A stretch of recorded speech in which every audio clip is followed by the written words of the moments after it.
Di rara pianta, 13ª edizione, torna al Giardino Parolini di Bassano la sempre attesa manifestazione, capace lo scorso anno di richiamare 20.000 visitatori, senza dubbio uno degli appuntamenti più qualificati del settore. Di rara pianta è un omaggio alla biodiversità e alla cultura del verde, con novità sempre interessanti. Abbiamo alcune novità quest'anno, in particolare la ditta leader di ortensi in Italia, Taddei Borgioli, una ditta che porta zafferano dal modenese preparato secondo l'antica tradizione, una ditta di vasi molto originali fatti a mano. Gli espositori di ditte sono 60, se aggiungiamo 10 associazioni tipo CAI, FAI, Italia Nostra, arriviamo a 70 espositori.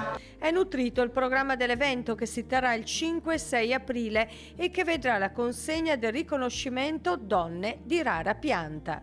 Il momento più importante è la domenica pomeriggio con la cerimonia di saluto delle autorità, del riconoscimento da parte dei nostri partner, cioè l'Orto Botanico di Padova e i Georgofili di Firenze, e premieremo una donna, Francesca Marzotto Cautorta, che è importantissima in Italia nella cultura del giardino, in quanto fondatrice della rivista Gardenia e della manifestazione orticola di Milano.